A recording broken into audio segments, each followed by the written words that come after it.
Assalamualaikum warahmatullahi wabarakatuh. Salam sejahtera, salam, namo buddhaya, salam kebajikan, rahayu untuk kita semua.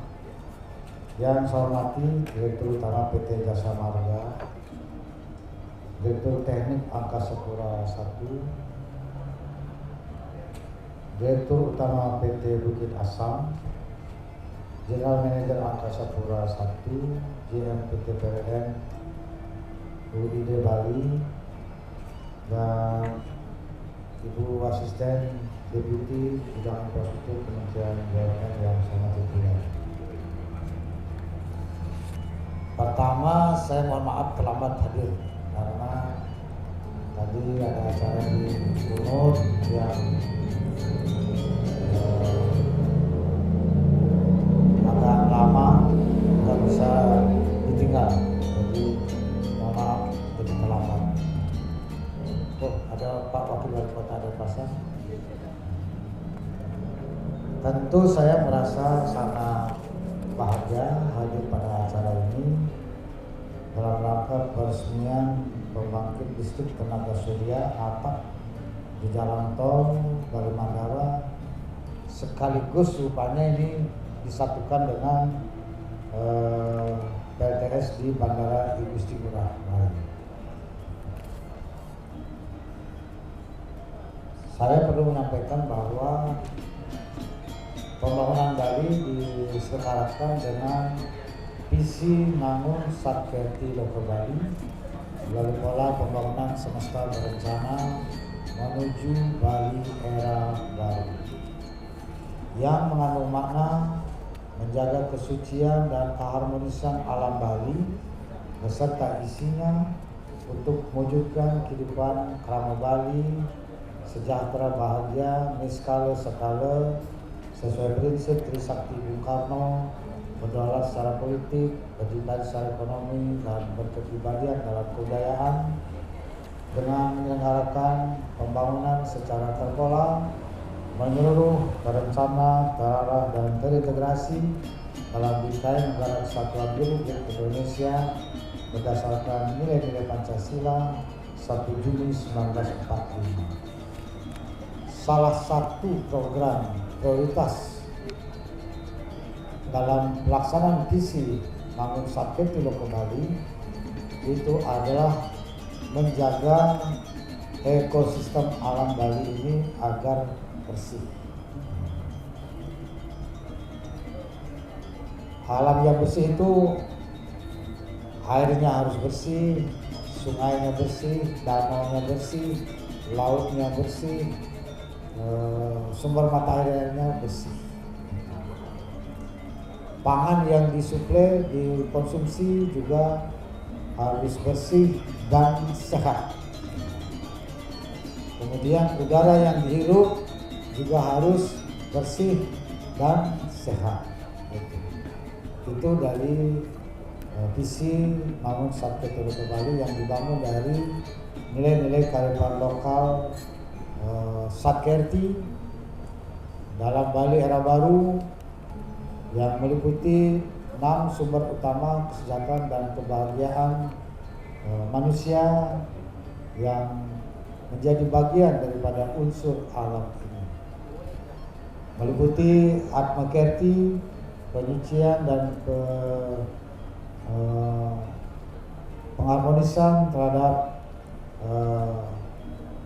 jiwa dan atma. Kemudian Segara Kerti, penyucian pantai dan laut.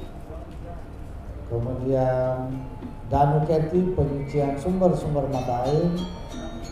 Kemudian Wana Kerti, penyucian tumbuh-tumbuhan. Dan yang kelima Jana Kerti, penyucian manusia. Serta yang keenam Jagat Kerti, penyucian alam semesta. Nah, dalam konteks pelaksanaan nilai-nilai kearifan lokal inilah kami menjalankan visi Mangun Satkerti Loko Bali yang dituangkan dalam berbagai kebijakan.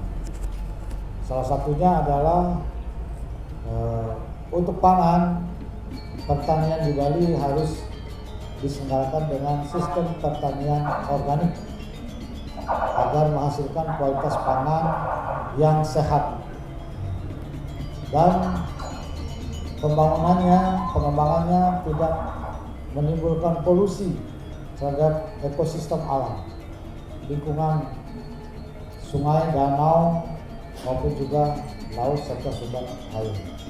Kalau sekarang di Bali dari 70.000 sawah, 70.000 hektar sawah di Bali, sampai bulan Agustus 35.000 sudah organik, 35.000 hektar, dan akhir tahun akan mencapai 40.000 hektar.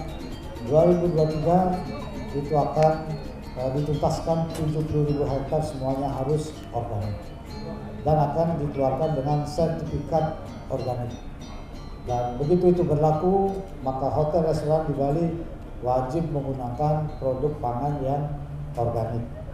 Dan produk dari luar yang bukan organik akan kami batasi. Jadi harus yang organik supaya Bali betul-betul menjadi pulau organik. Jadi makanan yang sehat dan berkualitas. Dan yang utama adalah tidak mencemari lingkungan. Sekarang dengan adanya pertanian yang organik sesuai dengan perda yang saya keluarkan, yaitu perda nomor 8 tahun 2020, itu cepat sekali masyarakatnya merespon, ya, karena nilai jual komoditasnya juga meningkat.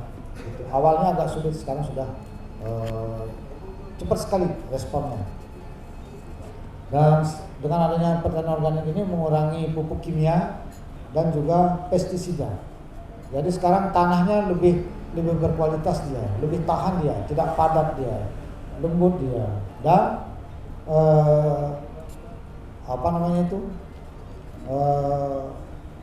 hewan satwa yang ada di alam ini itu sehat dia, hidup dia kembali. Gitu. Jadi cacing hidup, kemudian kalau di Bali namanya belut hidup, kemudian kupu-kupu hidup. Dulu kupu-kupu jarang, sekarang sudah ada lagi. Juga ini kunang-kunang, ya, kunang-kunang sekarang hidup. Ternyata Bapak tahu juga kunang-kunang ya. Saya pikir kunang-kunang itu cuma nama Bali, ternyata kunang-kunang juga ya. Sekarang kunang-kunang udah mulai ada, jadi hidup lagi dia. Jadi tidak saja pangan yang kita konsumsi itu sehat berkualitas, tapi adalah airnya tidak cemar, tanahnya tidak kena polusi, dan itu meningkatkan produktivitasnya malah. Gitu. Jadi luar biasa. Jadi ini kami bangun dengan kearifan lokal dan kami tuangkan dalam peraturan daerah. Dan target kami 2023 itu semua sawah sudah organik. Kemudian kebun sayur-sayuran dan buah-buahan di Bali ada 200.000 hektar. 154.000 hektar sudah organik. Tinggal lagi kurang 50.000 yang belum organik. Jadi nanti 2023 paling lambat 2024 semuanya sudah organik. Jadi pisangnya organik, manggisnya organik, salaknya organik, sayur-sayur organik dan sebagainya. Semuanya organik. Berasnya beras organik. Jadi bagus sekali. Sehat. Nah, itu pangan. Kemudian kaitannya dengan alam yang bersih ini juga, maka selain kita mensuplai makanan, kita kan juga mensuplai udara. Gitu. Kan kita menghirup udara. Kalau nggak menghirup udara nggak bisa napas. Jadi udara yang kita hidup juga harus bersih, gitu. Supaya hidup kita sehat. Gitu. Nah, itulah sebabnya saya mengeluarkan kebijakan Peraturan Gubernur Bali nomor 45 tahun 2019 tentang Bali energi bersih. Dan energinya dikembangkan dari hulu sampai hilir. Dan kemudian juga di hilirnya adalah dikeluarkan Peraturan Gubernur Bali nomor 48 tahun 2019 tentang penggunaan kendaraan bermotor listrik berbasis baterai. Gitu. saya sampai rela untuk sebenarnya mengendalikan kendaraan yang menggunakan fosil di Bali. Selain membuat macet, itu membuat polusi karena knalpotnya terus mengeluarkan semburan asap yang membuat udara ini tidak sehat. Kalau udara tidak sehat, yang kita hirup tidak sehat, maka penyakit akan mudah muncul. Mungkin paru-paru, sesak napas, segala macamnya itu. Jadi internis kita akan mudah terganggu. Itulah sebabnya dikeluarkan peraturan gubernur nomor 45 tahun 2019 tentang Bali Energi Bersih. Bali Energi Bersih ini dari hulu sampai hilir. Yang kami juga tunjukkan adalah Bali Mandiri Energi dengan energi bersih. Jadi dua kata, Bali Mandiri Energi dengan energi bersih. Nah, karena itu maka pembangkit tenaga listrik di Bali semua kami transisikan, harus dengan menggunakan energi baru terbarukan, paling tidak menggunakan bahan bakar gas. Maka yang menggunakan batu bara, menggunakan bahan bakar minyak, kami mulai larang, kecuali yang existing. Yang existing pun kami harus segera transisikan menjadi bahan bakar gas, gitu. Karena itu sekarang mulai dibangun pembangkit tenaga listrik di Bali ini dari PLN yang semula di Jawa Timur, sekarang dibangun di Bali dengan kapasitas 2 kali 100 MW di Pesanggaran, dan akan dibangun lagi di Celukan Bawang. Saat ini Bali memiliki ketersediaan energi 1115 MW. Pada saat optimum sebelum COVID, waktu normal itu kebutuhannya 940 MW. Waktu COVID menurun sampai 600. Sekarang sudah naik lagi. Gitu. Jadi semua pembangkit tenaga listrik di Bali ini kami akan bangun, satu untuk memenuhi agar Bali Mandiri Energi, dan yang kedua adalah energinya itu harus energi bersih. Jadi bahan bakarnya harus yang non fosil, begitu. Jadi Bapak Bukit Asam minta tolong ini didukung ya Pak ya. Ya itu. Jadi Bukit Asam mungkin harus berubah mulai sedikit, transformasi bisnis sudah harus mulai dilakukan. Gitu. Nah, mandiri energi di Bali sangat penting buat kami di Bali, karena Bali ini merupakan destinasi utama dunia. Ya. 40% wisatawan mancanegara yang datang ke Indonesia itu datangnya di Bali, datang ke Bali sekitar 40% itu. Jadi karena itu Bali ke depan pariwisatanya harus berkualitas, naik kelas, dan berdaya saing. Di samping utamanya tentu harus menjaga budayanya.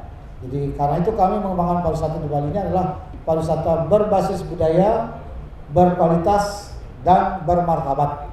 Gitu. Jadi pariwisata yang betul-betul menghormati budaya, datang dengan tertib, menghormati aturan di negara ini, kemudian juga dia tinggal di Bali lebih lama dan berbelanja. Itu jangan hanya tinggal lama di Bali tapi nggak belanja, supaya ekonomi masyarakat di Bali itu juga tumbuh.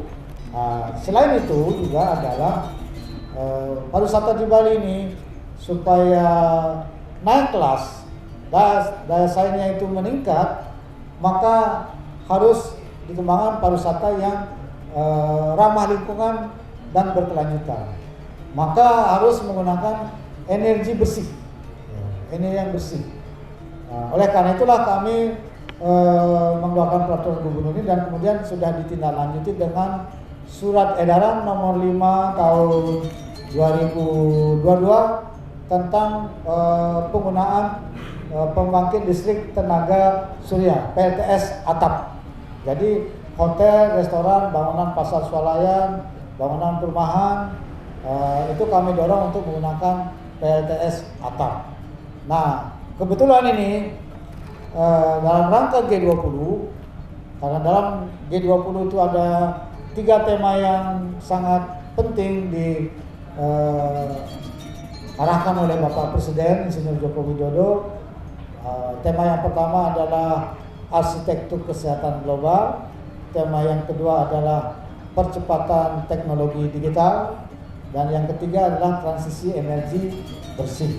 Jadi cloud. Itulah sebabnya dalam rangka G20 ini, mohon izin Pak Dirut, saya mendorong agar jalan tol Bali Mandara ini itu diisi dengan PLTS. Karena itu passion yang sangat kelihatan di sini. Kalau ini masang, itu semua orang lewat bisa lihat Pak. Dan ternyata yang dipasang ini luar biasa Pak. Ya, jadi sangat indah ini sekarang Pak. Saya terima kasih kepada Dirut Jasa Marga Bali Tol yang telah melaksanakan kebijakan ini, PLTS atap ini di jalan tol Bali Mandara ini. Dan ini menjadi passion yang sangat bagus. Nah, Bapak Ibu sekalian yang saya hormati, jalan tol ini sekarang saya jadikan sebagai salah satu wahana untuk menunjukkan identitas Bali, sekaligus juga menjadi bagian daripada pelaksanaan kebijakan pemerintah Provinsi Bali. Jalan tol ini tentu saja utamanya adalah sebagai sarana transportasi, mempercepat waktu tempuh, nyaman dan sebagainya. Tapi di luar itu adalah kebetulan ada G20 memang dapat momentum yang baik saya. Jadi saya minta supaya gerbang tolnya dicantikin pakai ornamen Bali. Saya bilang gitu. Didesain oleh arsitektur Bapak Wayan Kastawan. Jadi sebelum final Pak, saya presentasikan sekian kali dulu di kantor saya, sudah bagus, baru running, baru lapor ke Pak Dirut Jasa Marga, itu supaya kan jadi keren ini Pak. Nah, saya kira baru tol pertama di Indonesia yang pintu tolnya seperti ini, ya keren sekali ini. Ini kan menggunakan arsitektur Bali. Nanti di daerahnya di Sumatera pakai arsitektur sana modelnya, di Jawa pakai Jawa, di Kalimantan pakai Kalimantan.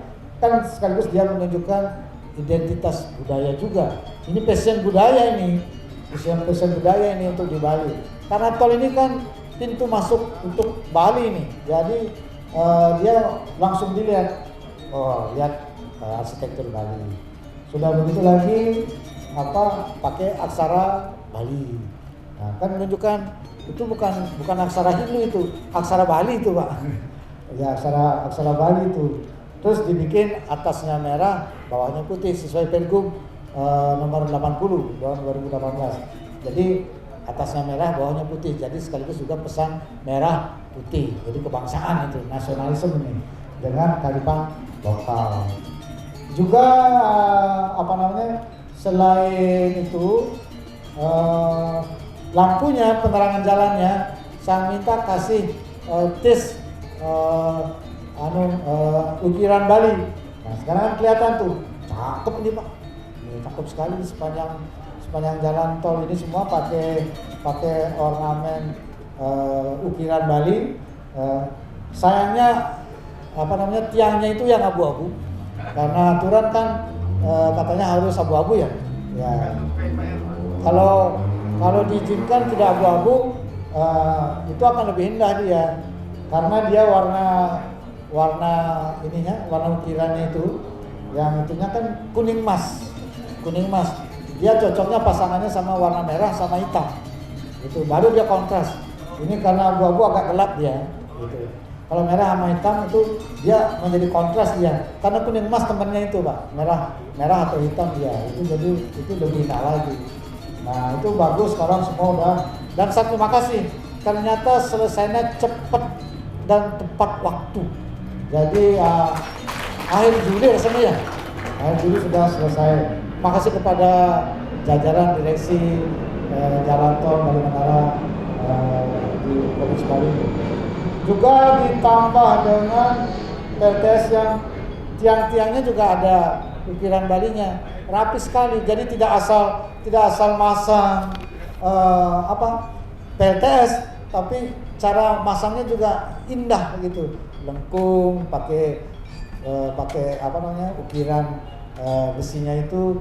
Ya, ukirannya ini ternyata bikinnya di mana ya? Di Jawa ya. Di Jawa bikinnya. Desainnya dari sini bikin di Jawa. Di Bali belum bisa bikin gitu. Bahannya nggak ada. Gitu. Jadi bagus. Ternyata cepet ini. Jadi menurut saya ini bagus saya kira. Nah, kemudian yang berikut juga adalah diisi tanaman tumbuh-tumbuhan ya. Namanya rumput. Rumput Lee Kuan Yew, kok namanya Lee Kuan Yew ya? Kenapa nggak siapa gitu? Kok Lee Kuan Yew itu? Jadi indah sekali, jadi hijau dia gitu. Saya perlu menyampaikan waktu saya mendampingi Bapak Presiden tahun 2018 dalam rangka IMF Bank Dunia, lewatin jalan ini dalam satu mobil beliau bercerita, Pak Gub, ini kasih hijau nih anunya ya, tiang-tiangnya sama pinggirannya tol itu supaya indah itu. Terus saya pikir saya nggak punya uang. Yang kedua, yang punya jasa marga. Ternyata sekarang baru terjawab nih, pakai tanaman itu bagus ini. Tepuk tangan untuk tol jasa marga. Jadi ini jalan tol ini Pak tidak saja berfungsi untuk transportasi, tapi juga meningkatkan citra pariwisata Bali Pak. Ya. Jadi ini sangat harmonis dengan alam manusia dan kebudayaan Bali. Jadi ini yang saya kira menjadi satu percontohan yang baik.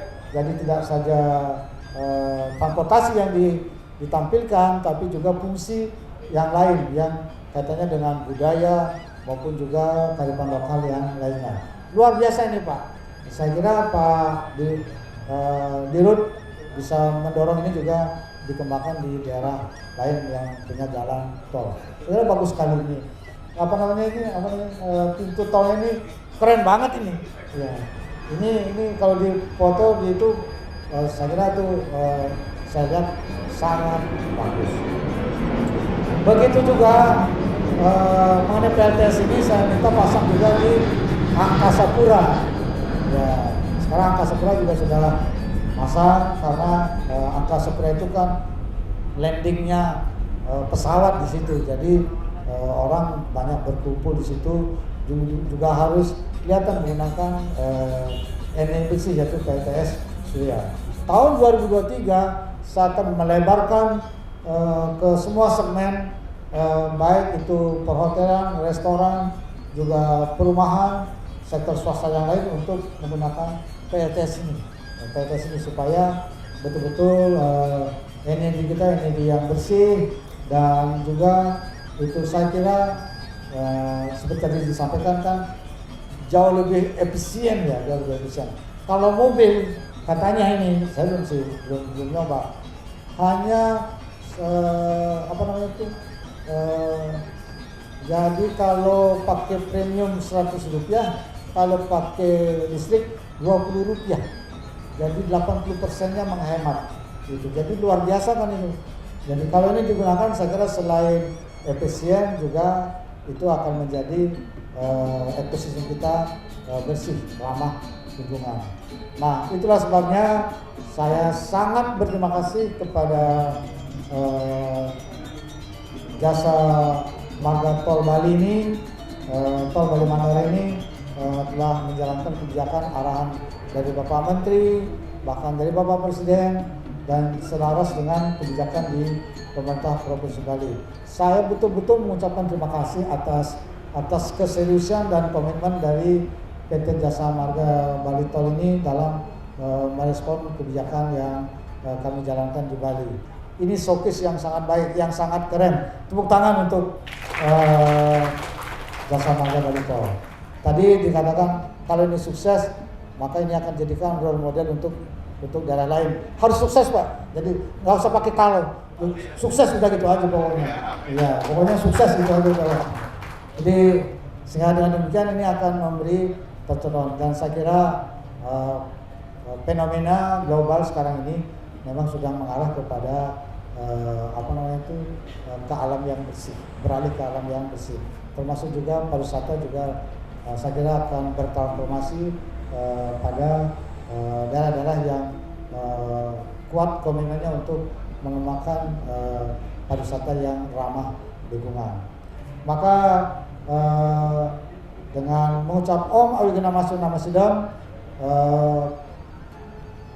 dengan ini saya meresmikan pembangkit listrik tenaga surya PLTS di Jalan Tol Bali Mandara dan sekaligus juga di Bandara Igusti Ngurah Rai.